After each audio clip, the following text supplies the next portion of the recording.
please permit me to thank in particular my brother, the Honorable Minister of Communication and Economy, who had to pluck out of his own international conference on communication and economy, still ongoing at the International Conference Center here in Abuja. I thank you very much for the honor and the respect for coming here. Thank you. Thank you, sir. Let me start by expressing my appreciation to the drafters of the program for the ongoing Media and Information Literacy Week for dedicating a topic that is so dear to my heart for discussion by a ministerial panel. You may wish to know that the topic of discuss today, which centers around disinformation, is very important to this administration in particular. By its ordinary definition, disinformation is false information deliberately spread to deceive people. It is sometimes confused with misinformation, which is false information but is not deliberate. For the purpose of this discussion, I will stick to disinformation without playing down misinformation. I must confess that the act and spread of disinformation in our polity gives me sleepless nights. Hence, any discussion on how to curb it gladdens my heart. Unlike misinformation, which could be an act of omission, disinformation is a deliberate act, and I repeat, deliberate act, to spread falsehood. The deliberateness makes it extremely dangerous to national peace, security, and stability. The deliberate spread of falsehood is often with the sole intent to cause discord or harm and stir civil strife in the polity, while in some instances it is targeted at citizens in order to malign or assassinate their character for reasons best known to the perpetrators. The threat of disinformation to national and global peace and stability is glaring, as it undermines the trust by citizens in the system, trust that we have over the years nurtured as a people. It is sad that both the young and the old, the traditional and new media, are complicit in its spread. Some media outlets and social media personalities are usually caught spreading unverified information on their platforms just for clickbait and the attendant monetary gain. Talking of clickbait, this will be what informed the spread of this supposed security alert issued recently by some foreign embassies in Nigeria. One would imagine that if indeed this kind of security alert was issued, it was for the attention of citizens of the issuing countries in Nigeria only. Suddenly, this same alert finds its way into the media, both new and traditional, thus creating panic in the polity. Yesterday's schools were shut, businesses were closed, travel plans were altered, lives were disrupted. No one cared to find out about the authenticity of these alerts. They just published, got the benefit of massive clickbait, and damned the consequences. Well, I can assure everybody here that our military and other security agencies have continued to do everything possible to secure and protect Nigeria and foreigners living in Nigeria. Our security agencies are very proactive. Terrorists have been hard hit and put on the run. Bandits have been decimated and scattered. Our country is safer today than at any time in recent times, thanks to the sacrifices of our men and women in uniform. We do not discountenance the fact that terrorists, bandits, and their kind would always want to do whatever it takes to disrupt our nation's peace, security, and stability. But our security forces have been proactive. Nigerians too should continue to be alert, but must not panic. Like I said in a recent statement, as far as insecurity is concerned, the worst is over for Nigeria.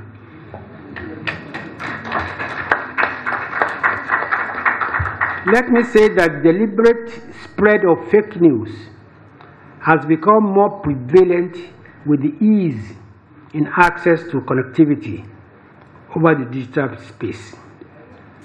Today, there's available and affordable technology and software that can be used to distort digital content, be it audio, visual, and images, such as Photoshop, deepfake, and voiceover software, which are readily available as open source, free or paid applications on the internet. However, there's a ray of hope as the tech companies are increasingly involved in the development and deployment of technology to checkmate the spread of disinformation over their platforms. In addition to this, the availability of technology through text and reverse image search engines to decipher and verify such contents. Media and information literacy has defined means to enable people to engage critically with information and diverse types of media messages and audiences, while also seeking to enable freedom of expression, but with a sense of responsibility. For the dangers of disinformation, we must as a people join hands to address this scourge that is threatening our very existence. The recognition of the dangers that disinformation poses to our national well-being as we strive to nurture our democracy leads us as an administration to dedicate the National Council on Information in 2017 to the issues of disinformation and hate speech. We followed that up with the launch of the National Campaign Against Fake News in 2018, and then advocacy visits to media organizations. The essence of the campaign, which is ongoing, is to sensitize our fellow citizens on the ills of fake news and the need to curb its spread, because UNESCO would rather want us to use the word disinformation and not fake news. They are cousins. I can tell you, thank you. I can tell you that while we have not succeeded in ending the flow of disinformation, we have made progress sensitizing Nigerians to the dangers it poses and how to curb it. We will continue to instill in our fellow citizens the need to think critically and click wisely. They must ask and analyze the credibility of the source of any information and be circumspect before sharing any information they cannot vouch for. even if it is trending or is posted by an influencer. I thank you for your kind attention. I think if you look at your program, really this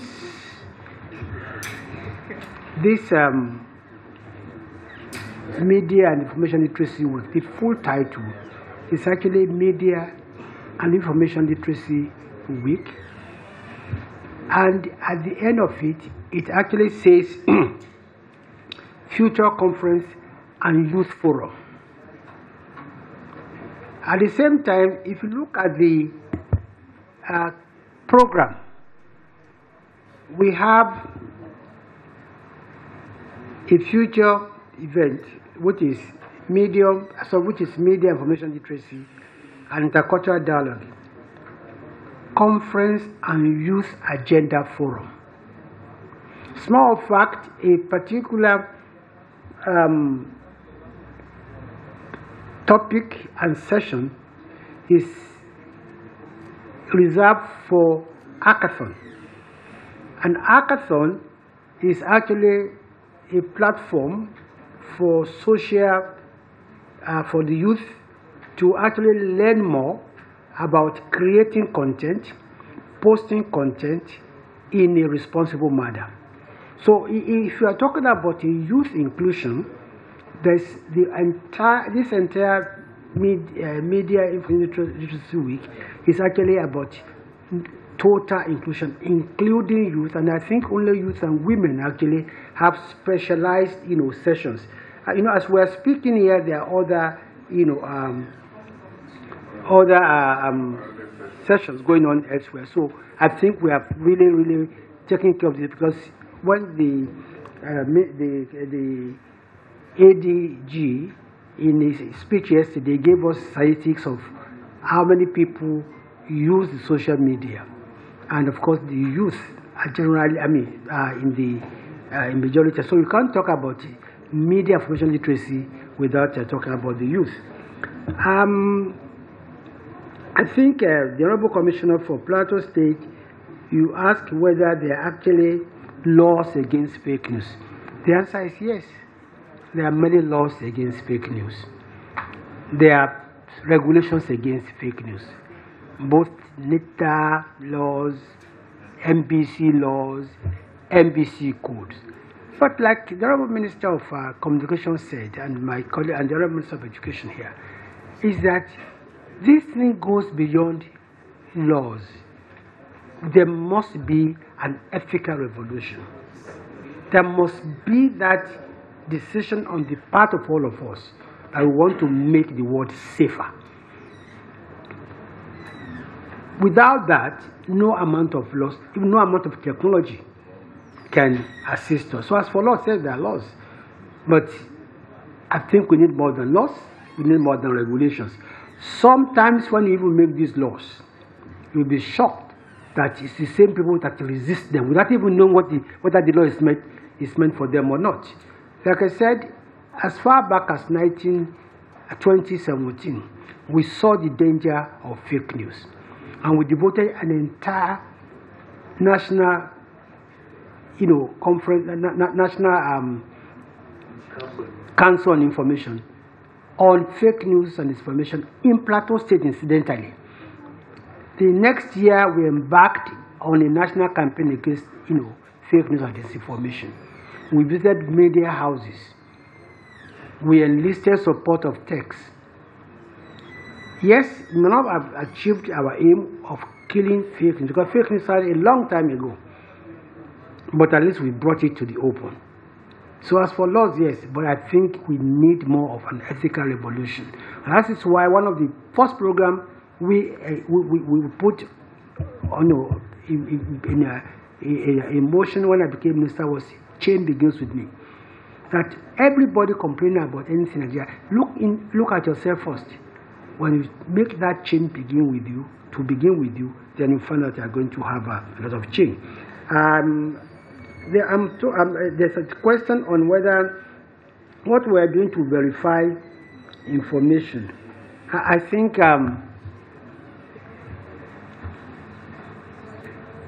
even many technology companies and even media houses today have embarked on what we call fact checking. There's also this technology for reverse engineering, and where you can actually see is this a Photoshop, is it this or is this that. But despite that, the speed of fake news is so fast that it takes a long time for truth to catch up with it. So really, it goes back to what Honorable Minister of Communication said. It's about us. That whatever is ethical, whatever it is legal, whatever it's legitimate, offline should be so online. I mean, very few people can abuse me offline, but online,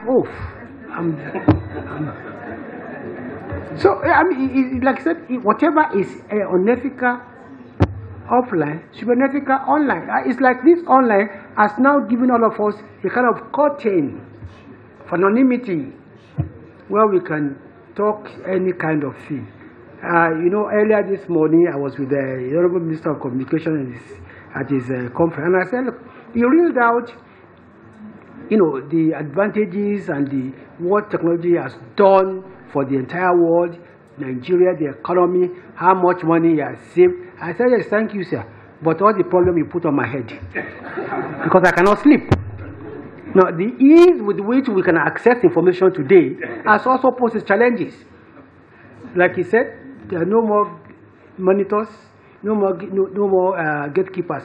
When I was in journalism, in public journalism, especially when I was in public relations, and there were only 4 newspapers in of Nigeria. Only 4.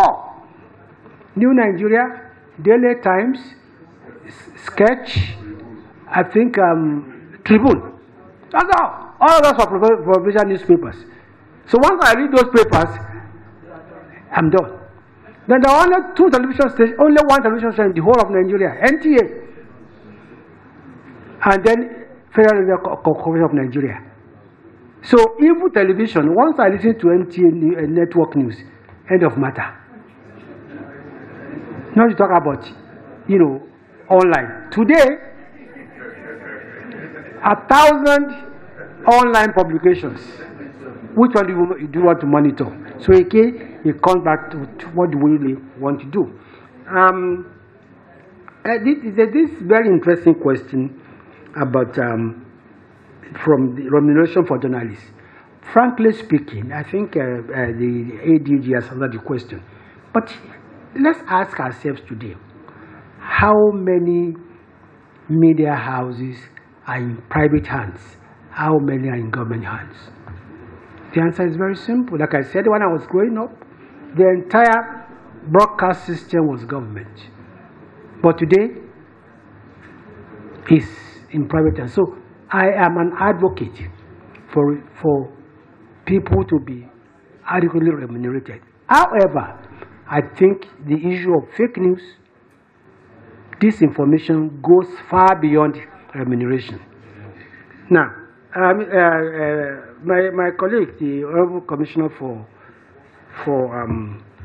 Information for Kogi State, you see, the issue about whether government is doing enough or not, or whether it's adequate information, I think it's not the argument. Now, I remember in 2018, yes, we said that we were going to sanitize the digital platform, the entire media ecosystem. We invited every major stakeholder, NUJ, Guild of Editors,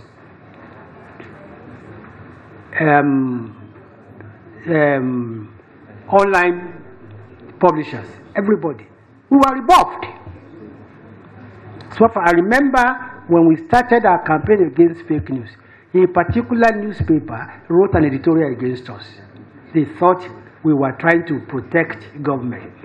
But like the ADG said yesterday, he said when we talk about sanitizing the digital platform, it's not about government alone. It's about the whole of society. It's not about cyberbullying. He gave an example of 14-year-olds that committed suicide because they are being, cyberbullied. I think I remember about 4 months ago, a young man here in Nigeria was arrested for using the skull of his girlfriend for rituals. A 17-year-old boy got an 18-year-old girlfriend, killed her, and went to a herbalist, a ritualist, to make money. And when he was interviewed, he said he learned it online. So you see, so when you start talking about, sanitizing this digital platform, it goes beyond trying to protect government. It's about protecting the whole of society. And like the ADG, everybody said, nobody is talking about stifling the media. Nobody is talking about, banning freedom of speech. We're talking about technology, information for good. We're talking about wholesome, consumption on the media. I have a 4-year-old grandson. He took my phone one day and said, "Grandpa, give me your password." And I looked at him. Me? Give you my password? That is if I had given my 4-year-old, he was asking for my password, which means he knows there's something called a password. He knows that's a platform, and he can go anywhere and start navigating. So honestly, when we talk about sanitizing the digital world, please don't think about Lai Mohammed being Minister of Information and fake news alone. No. Not just to protect the government. We are all trying to protect the whole of society. I think lastly, I would just want to... Minister, you should not let your 4-year-old grandson use your mobile phone to put misinformation on WhatsApp. Like resignation from government. Yes, of course, yes, I know that a lot depends. When there's no information, if it's a vacuum, something will fill it. I agree with you. And that is why we also make distinction between disinformation and misinformation. Misinformation is like what you have said, which is not deliberate and which is not aimed at any particular one person. And honestly, if you know the danger of disinformation, it has led to breakdown of many homes. When women are accused of being unfaithful to their husbands, when it is not true, and they can get you get your picture and that of another man in a compromising position and show your husband. I'm not making this up. I know it happens, and by the time the man knows it, the damage has been done. This is what we are all about. Which is what we are doing here, to acquire that skill, that habit of questioning every form of information that comes to you. When they say Honorable Minister of Information has 10 billion naira in his account in New Jersey, your wife will say, where is he keeping the money? Has he got another family in New Jersey? So there are serious issues that this raises. I thank you very much. Thank you very much, Honorable Minister. Let me give